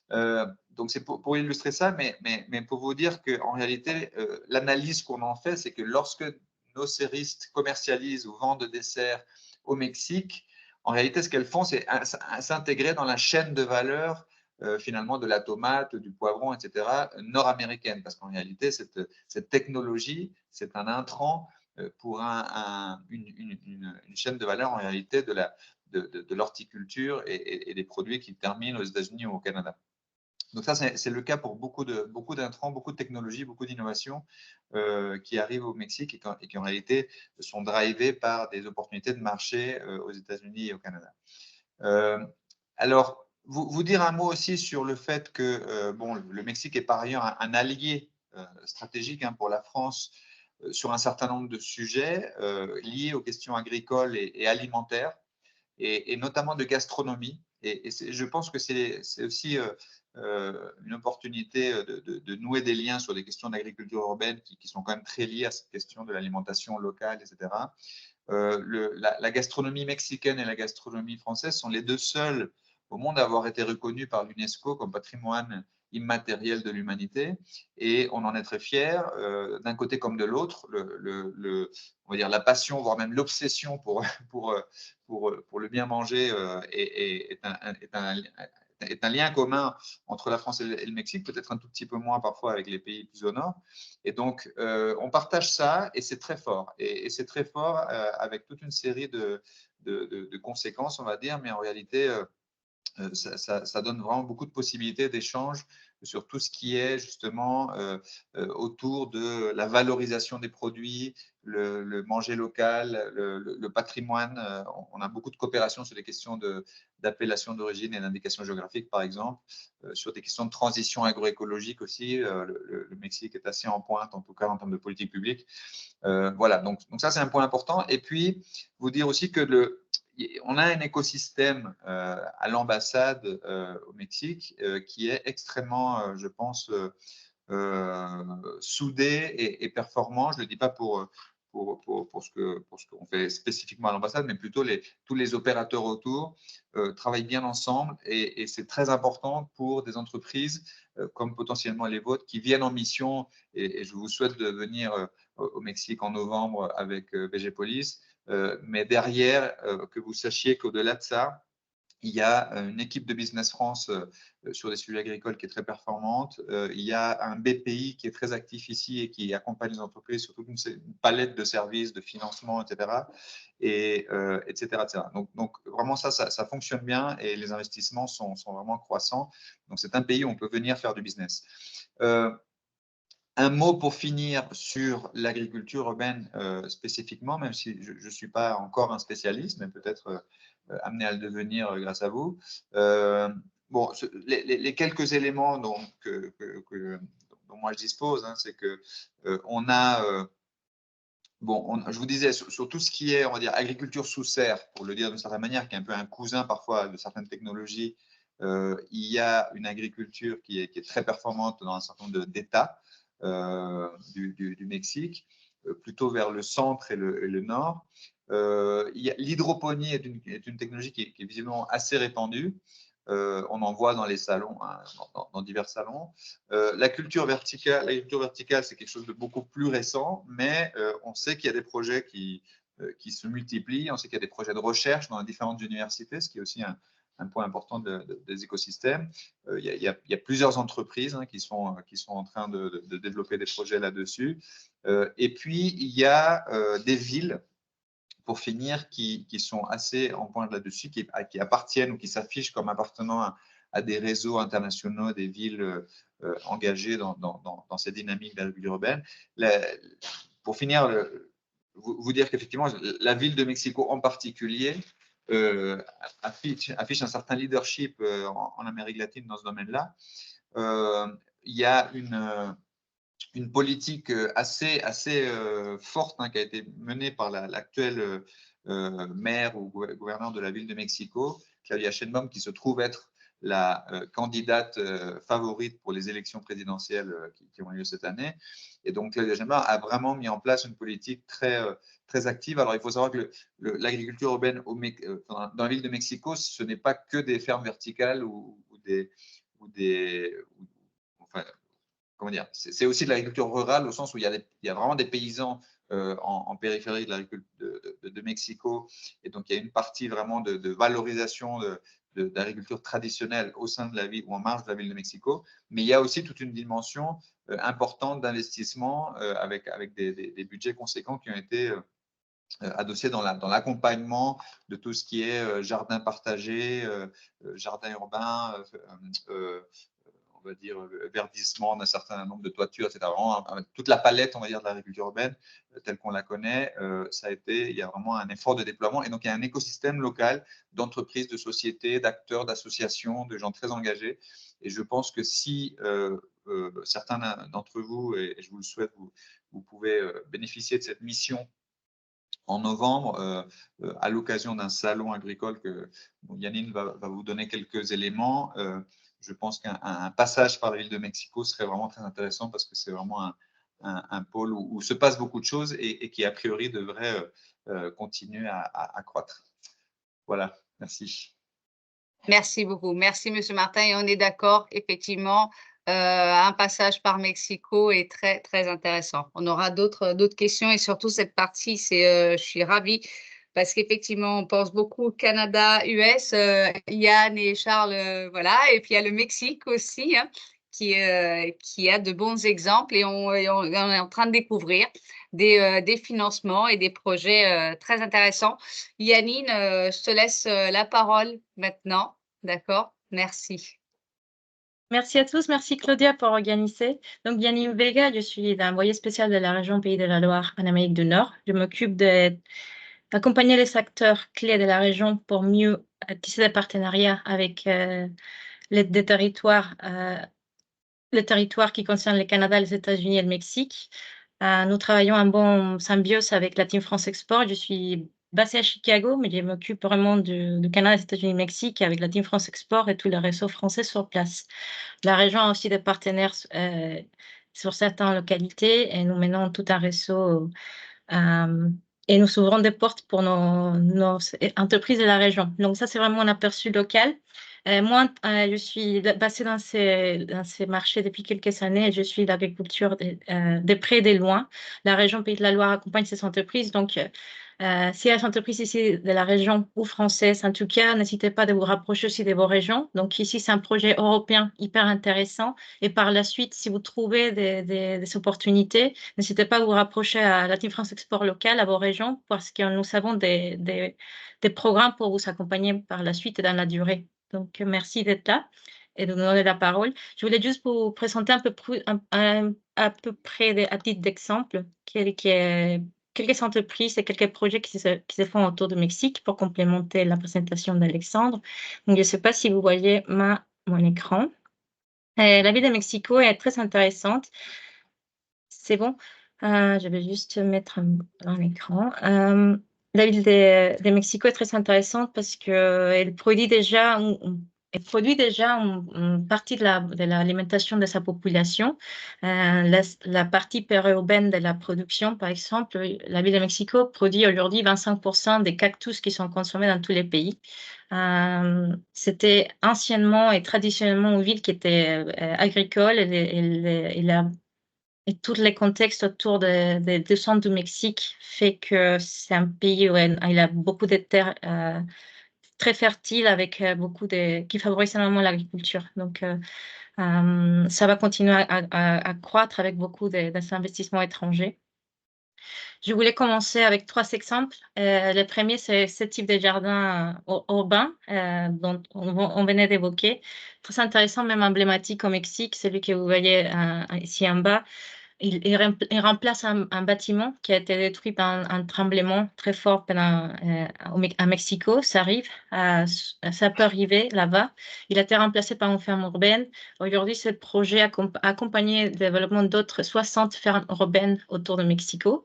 Elles sont toutes autour de développement communautaire, social, éducatif ou pédagogique ou même décoratif. Donc, vraiment un réseau qui se développe. La ville de Mexico, comme disait Alexandre, devient très intéressée et s'imprègne vraiment de son écosystème historique des productions et aussi les nouvelles technologies qui arrivent pour promouvoir et consolider l'écosystème et à créer son réseau de potagers urbains il y a 12 ans. Et voilà, du coup, ça, c'est vraiment des projets qui croîtent, intéressants. Et il y a des entreprises qui ont des solutions plus éducatives, autour de training, de nouvelles technologies, du coup, très intéressant pour être auprès de la communauté. Un autre exemple d'une entreprise mexicaine. Donc, on est là plutôt dans la production décorative. C'est vraiment des plantes où l'objectif, c'est vraiment de créer des plantes ou des jardins, des décorations dans des bâtiments, on va dire plutôt d'entreprise commerciale, avec l'objectif de produire des aliments. Donc, une présentation, voilà, d'une entreprise mexicaine qui essaye de développer à la fois l'agriculture urbaine avec des nouvelles approches. Une autre entreprise mexicaine, un autre exemple très intéressant, ils utilisent des conteneurs, donc ou des structures déjà existantes, et ils développent des panels, accrochables. Et du coup, ils peuvent développer en forme de verticalité avec, ils disent des low resources, peu d'utilisation d'eau aussi, pardon, etc. Donc là, on est plutôt, si vous voyez, c'est de low-tech à mid-tech, high-tech, mais on n'est pas vraiment dans la construction des bâtiments, on sera plutôt dans la réadaptation des bâtiments, si ça s'applique dans la ville de Mexico, la réadaptation des bâtiments. Il y a beaucoup de projets qu'on évoquait aussi, parce qu'en fait, il y a beaucoup de types d'agriculture au Mexique, les agricultures très classiques et les agricultures où il y a énormément d'investissements étrangers et beaucoup des fermes high-tech qui vont se développer dans les pays aussi. Mais si on reste sur l'agriculture urbaine, on est vraiment sur des villes qui produisent des nourritures, qui ont vraiment des conditions pour les produire sans beaucoup de technologie, mais qui ont quand même besoin d'être accompagnées on va dire, sur des technologies plutôt liées aux biotechnologies, les aspects, les suivis des biointrants, etc. Donc voilà, beaucoup d'intérêt, beaucoup de choses à travailler au Mexique. Et juste pour finir, cet événement va avoir lieu en novembre, des 12 au 15 novembre. Comme disait Alexandre, on s'éteindra en tout cas pour accompagner les entreprises françaises pour complémenter une visite dans la ville de Mexico. On vous recommande de passer à cet événement. C'est pas axé complètement à l'agriculture urbaine, mais ça involucre plusieurs types d'agriculture en Amérique latine. C'est contradiction sur les Mexiques. Et on peut vraiment avoir un aperçu de qu'est-ce que c'est l'agriculture, tous les types de technologies qui sont présentes. Vous allez voir sur ces shows, il y a énormément de présences internationales, donc des Mexicains, mais aussi beaucoup d'internationaux qui sont présents, surtout qui démontrent leur technologie. Donc, rendez-vous au Mexique. On vous attend avec les opportunités qu'elles se présentent au Canada et aux États-Unis aussi.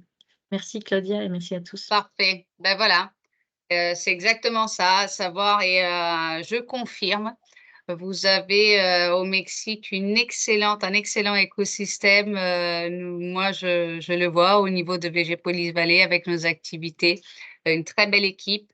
On le rappellera jamais assez, hein. Là, l'objectif est vraiment de vous accompagner. N'hésitez pas, pour ceux qui sont séduits par la découverte justement des possibilités au Mexique, aussi bien en termes d'investissement, on l'a vu, hein, que ce soit au Mexique, Canada ou aux US. J'espère que ça vous aura donné une idée, une meilleure idée du pays de votre choix. Vous voyez qu'il y a des avantages dans chacun d'entre eux. Donc, n'hésitez pas, vous avez Véronique l'a mis dans le chat aussi, voilà, n'hésitez pas à me contacter. Et puis, une fois votre choix fait, une fois que votre candidature aura été retenue, eh bien, on pourra vous mettre en relation, même avant, mais ensuite après avec l'ambassade de France, Yannine pour les entreprises ligériennes, Yann ou Charles. Voilà. Véronique, je sais qu'on a eu des questions dans le chat. Tu veux… Effectivement, on a une question de la part de Claire pour Yann, qui est donc, pouvez-vous nous donner un ordre de grandeur des financements nécessaires pour des fermes de ce niveau technologique? Parce qu'en France, nous nous tournons vers des solutions low-tech, mais pour de nombreuses raisons, pardon, mais également par manque de fonds. Alors, non, j'ai malheureusement pas une réponse chiffrée à vous donner comme ça. Je serais ravi de regarder ça un peu plus en détail. Ce qui est sûr, c'est que il y a ce qu'on appelle au Canada, sur des projets de ce type-là, il y a ce qu'on appelle une stratégie subventionnaire. C'est-à-dire que la plupart de ces projets sont montés en s'appuyant sur des subventions qui viennent à la fois, comme je le disais tout à l'heure, du niveau fédéral, provincial et municipal, et qu'il faut activer tous ces leviers. Alors, des gens comme Loufa Farm, c'est évident qu'ils ont exploité tous ces leviers au maximum. Je n'ai pas le chiffre en tête, mais je serais ravi de regarder, de vous revenir là-dessus. Vous me direz, Véronique, Claudia, qui a posé la question exactement, et puis je ferai un retour. Tout à fait, on a le nom et la structure, donc je pourrais retrouver vos coordonnées, Claire, et vous envoyer une réponse. Parfait, merci. Alors, il n'y a pas d'autres questions dans le chat. Il y avait une toute première question, Véronique. Je pense qu'on peut la reposer à Marie. Toi aussi, tu pourras répondre. Sur l'agriculture urbaine, la définition, qu'est-ce qu'on entend justement par rapport, quelle est la notion? Voilà. Alors, Tu dois rappeler la définition de l'agriculture urbaine. Je vais peut-être donner la parole à Cécile Cabon qui a posé la question directement parce que c'était avant la présentation de Marie. Donc, juste pour bien repréciser si vous posiez la question plutôt au niveau du projet SUAV ou au niveau de la FOP. Est-ce qu'elle est toujours parmi nous? Vous pouvez ouvrir vos caméras, ceux qui le souhaitent, et lever la main pour qu'on puisse ouvrir les micros, ou alors pour les plus timides, poser la question dans le chat même. Voilà, mais peut-être que Marie, vous pouvez nous rappeler, de toute manière, ce sera Voilà. toujours utile, la définition de l'agriculture urbaine qui est prise en compte par la FOP? Oui, avec plaisir. Après, je ne sais pas si c'est la même qui est prise en compte dans le projet SUAV. Donc, toujours est-il que pour la FOP, l'agriculture urbaine, donc c'est toutes les activités agricoles qui sont pratiquées en ville et à la périphérie des villes, sous toutes les trois formes que je citais tout à l'heure, donc jardin et potager collectif, les fermes urbaines participatives avec une forte vocation sociale, et les fermes urbaines spécialisées avec une orientation plutôt productive. Et là où on fixe la limite entre l'agriculture périurbaine et l'agriculture que l'on considère pas dans le périmètre de l'agriculture urbaine, c'est sur les débouchés. On considère que parmi les fermes périurbaines, celles qui ont des débouchés en circuit court rentrent dans la définition, notre définition de l'agriculture urbaine. En revanche, celles qui vont avoir des débouchés sur les marchés nationaux ou internationaux ne sont pas en agriculture urbaine. Par ailleurs, l'agriculture urbaine, elle est caractérisée par sa multifonctionnalité. Donc, beaucoup de fermes urbaines ont plusieurs fonctions. Donc, sur la partie éducation, notamment, sensibilisation du public, sur la partie productive aussi, évidemment, et puis esthétique, environnementale, etc., avec diverses activités. Comme je le disais, de la production, mais aussi de l'accueil de public, de l'animation de jardin, parfois du conseil, de l'événementiel, etc. Et elle est caractérisée aussi, l'agriculture urbaine, par la compétition qu'elle peut entretenir avec d'autres usages du foncier. Des usages immobiliers, mais aussi l'agriculture urbaine peut être en concurrence avec la conception de parcs paysagers urbains, voilà, d'autres usages, voilà, l'implantation de panneaux photovoltaïques sur des toitures. Enfin voilà, il y a plein de choses, et donc il y a cette concurrence et les contraintes qui sont imposées par les villes en termes d'accessibilité, de qualité des sols, notamment la pollution, d'ensoleillement, des dégradations qui peuvent être dues au fait de la densité urbaine, enfin de la densité de population autour, etc., etc. Merci Marie, c'est vrai Véronique, tu pourras repréciser. Le projet en soi, on a visé un peu plus large, effectivement, on n'a pas voulu, comme on savait qu'on a des réalités qui sont différentes, et suite à cette cartographie, on a donné une vision un peu plus large, un peu plus ouverte. Tu veux commenter un peu Véronique par rapport à ça? T'es en mute. Merci. Oui, c'est vrai, très rapidement, en fait, c'est vrai qu'on a une définition qui est très large au niveau de SUAV, puisque finalement, on se centre en donnant les points communs des activités liées à l'agriculture urbaine, qui sont que elles sont liées donc dans l'espace urbain ou périurbain, qu'elles produisent des denrées alimentaires ou non alimentaires, souvent en combinaison avec aussi d'autres services, et puis qu'elles sont socialement, économiquement et ou écologiquement intégrées dans les systèmes urbains. Et donc, après, on a, je crois que c'est 24 types d'agriculture urbaine différents qui sont pris en compte. Donc, on a une définition qui est vraiment très large, en fait, et parce qu'elle doit correspondre, en fait, à une réalité européenne, finalement. Moi, si je me réfère à la définition de l'agriculture urbaine que j'ai dans mes activités de chargée de mission innovation au sein de Végépolis Vallée, et donc en France, c'est pas du tout la même. Mais il fallait absolument prendre en compte cette diversité et le fait que chez nos partenaires, les activités vont forcément pas être les mêmes.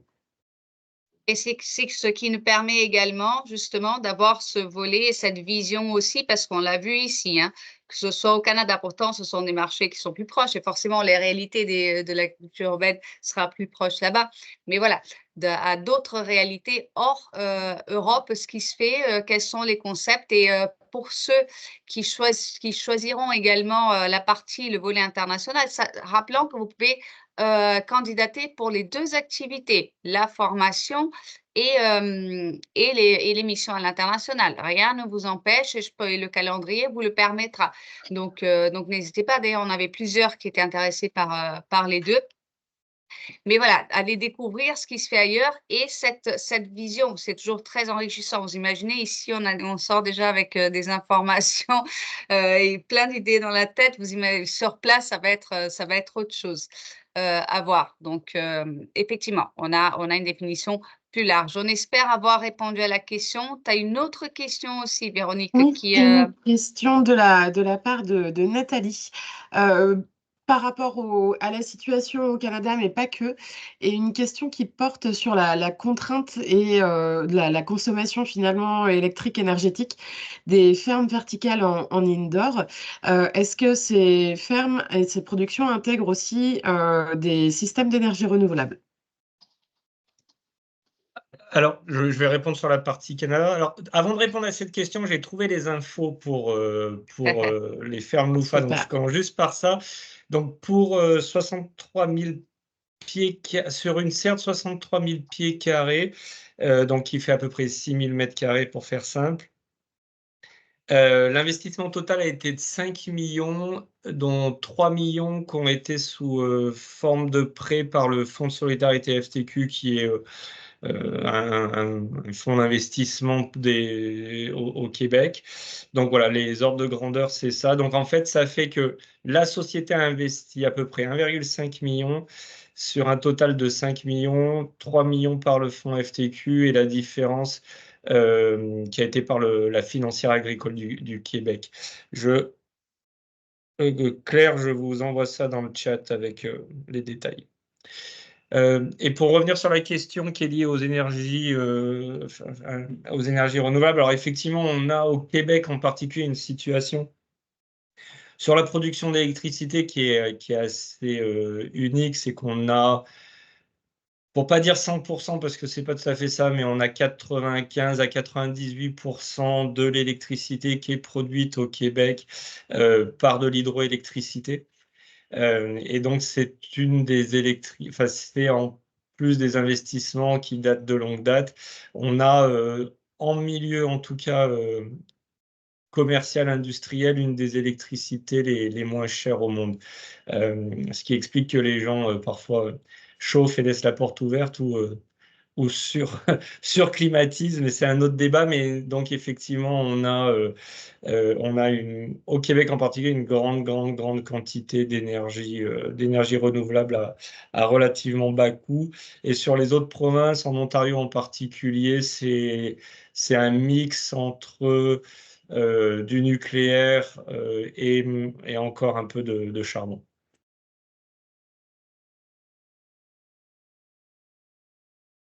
Très bien, merci beaucoup pour la réponse à cette question. Je ne sais pas s'il y avait des compléments de réponse sur cette même question des énergies renouvelables pour la partie États-Unis ou Mexique.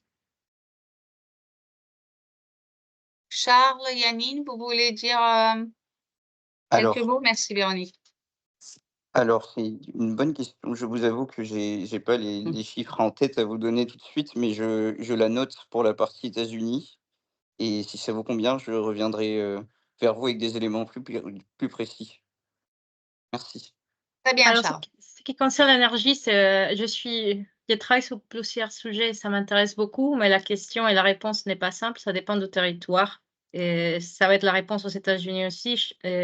Chaque territoire a ses propres producteurs d'énergie. Et bon, au Canada, c'est bien de parler du Québec, mais parlons d'autres régions aussi, d'autres provinces qui n'ont pas de sources énergétiques propres. Donc, au Mexique, pareil, on utilise beaucoup de gaz naturel. La plupart de ces gaz, ils viennent des États-Unis, donc beaucoup d'importation de gaz naturel, en tout cas les chauffages. Mais la bonne partie, c'est que c'est pas très nécessaire parce que les conditions climatiques, encore une fois, font que produire au Mexique, c'est plus simple que dans d'autres pays comme le Canada, les États-Unis. Voilà, mais intéressant et on peut vous revenir aussi avec ce type d'informations. Volontiers, volontiers. Est-ce que pour ceux qui sont là, est-ce qu'il y en a un qui Pardon, souhaite… Claudia.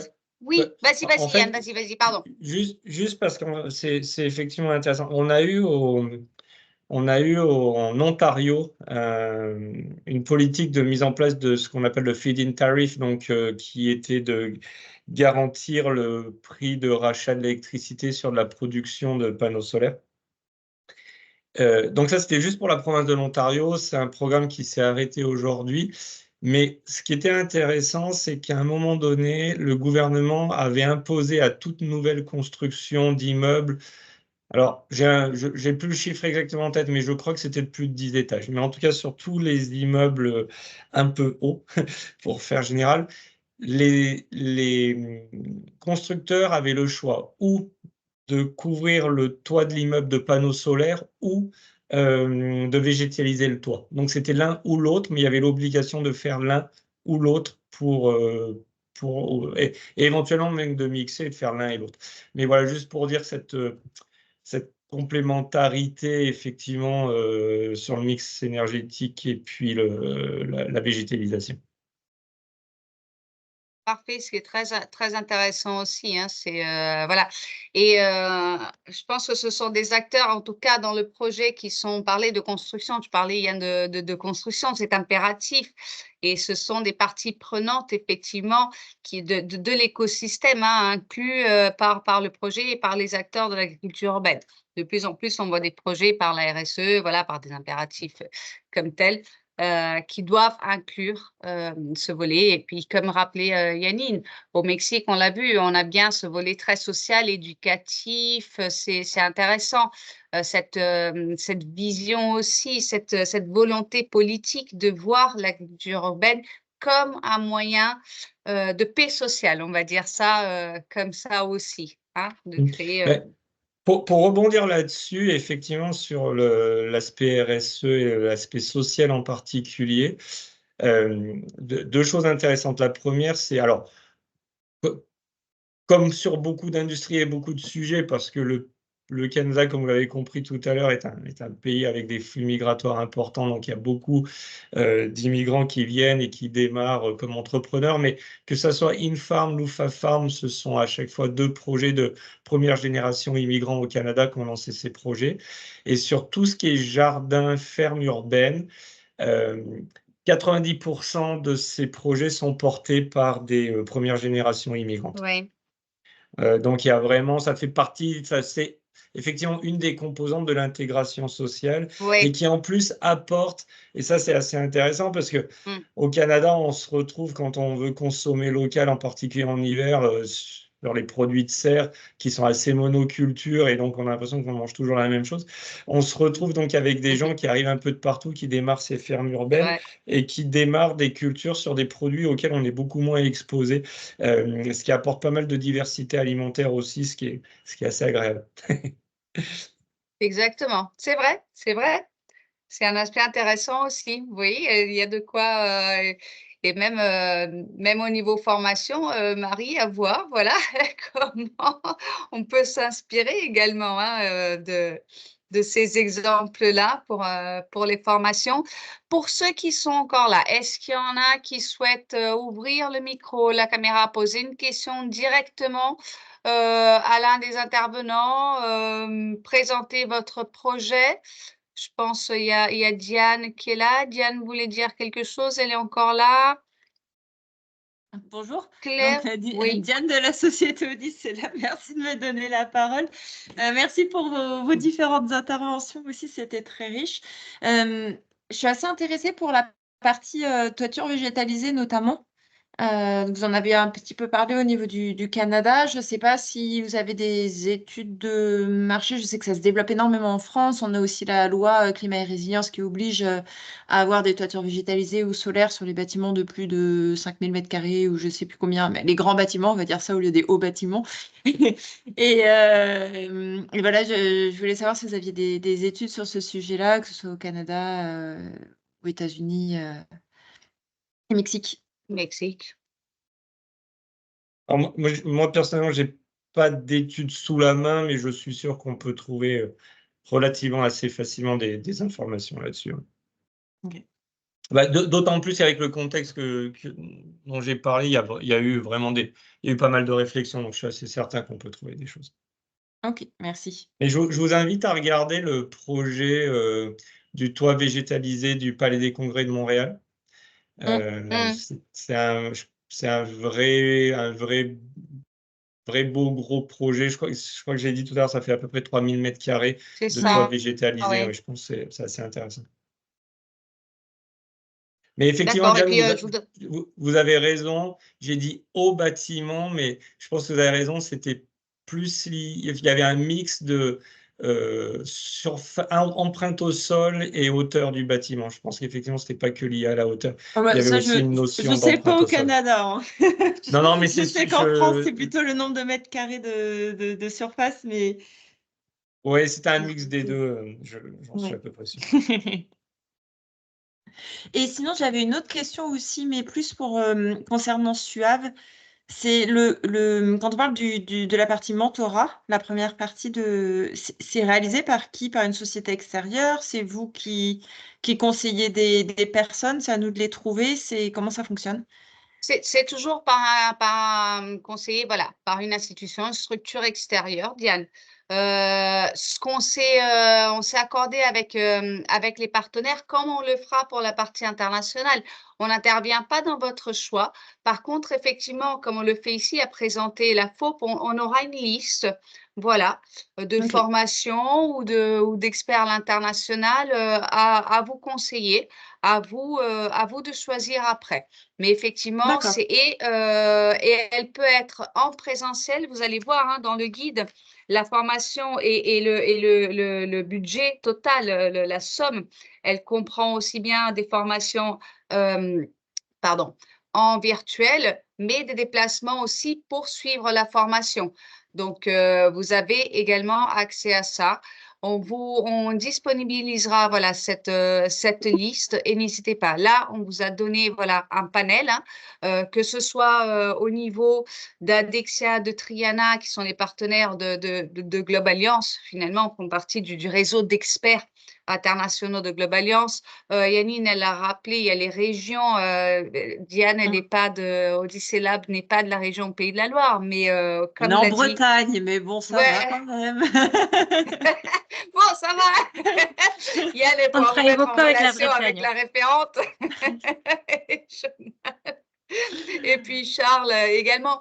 Voilà, et la FOP. Donc oui, Diane. Et vous pouvez suivre les deux formations, les deux activités, aussi bien la formation qui, comme vous l'avez vu, hein, je l'ai rappelé, transition verte, green et autres, que ce soit responsabilité RSE, justement. Il y a un volet formation pour la RSE.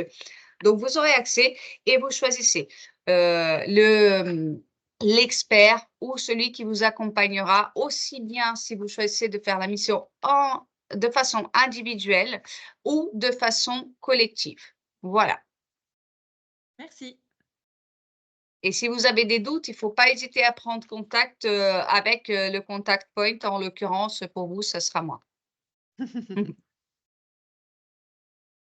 Et Claudia n'a pas cité la Chambre des commerces, mais aussi, ben, en fait, la Team France C'est vrai. Export, c'est compliqué, mais la Team France Export, c'est les régions, c'est votre Chambre des commerces, c'est les pôles de compétitivité, c'est la Chambre d'agriculture, c'est la BPI, c'est tous les acteurs qui sont là pour vous accompagner derrière. Et bien évidemment, tous les prestataires privés. La région, en tout cas, nous, on donne des financements pour vous accompagner par la suite, par exemple. Voilà, n'hésitez pas aussi à vous rapprocher à votre chambre de commerce. L'objectif, c'est que toutes les entreprises, que vous ayez un référent à l'international qui peut vous flécher vers tous ces gens-là qui vont vous accompagner. Donc, normalement, cette personne est au sein de votre CCI et travaille avec la Business France et les régions, tout le monde. Voilà. Mais ça, c'est pour la suite, pour la partie internationale. Et pour les adhérents du pôle, vous avez le service international qui vous mettra en relation avec, avec les bons interlocuteurs. Voilà, merci. Ben, merci infiniment. Si Claire a une question, c'est le moment ou jamais parce qu'on va finaliser. Forcément, hein, on a dépassé le temps. Mais c'était très Merci beaucoup. Mais de mon voilà. côté, Oui, Claire. Non, mais je disais que c'était très, très enrichissant. Et oui, juste peut-être pour dire que nous, on fait déjà partie de l'appel à projet SUAV 1. Super. On a vraiment cette volonté de s'étendre aussi à l'international, donc, je veux dire au-delà de l'Europe. Donc, c'est quelque chose qui pourrait vraiment nous intéresser. On va s'y intéresser très vite, puisque c'est... Oui, très vite, Claire, parce qu'il n'y a plus que quelques jours. Oui. On s'y attelle. Ben, vous avez le lundi de Pâques pour réfléchir, pour vous donner, voilà, vous reposer, puis vous revenez le 2 et puis vous envoyez la candidature. Parfait, exactement. Merci beaucoup en tout cas. Merci. Véronique, tu veux dire quelque chose avant qu'on se quitte? Je vais faire très bref, mais un grand merci à nos intervenants. Enfin, moi, je connais pas très bien, voire pas du tout l'agriculture urbaine en Amérique du Nord, donc j'ai appris énormément de choses. Merci beaucoup à Marie sur la partie formation. Je pense qu'il y a aussi énormément de choses à aller explorer.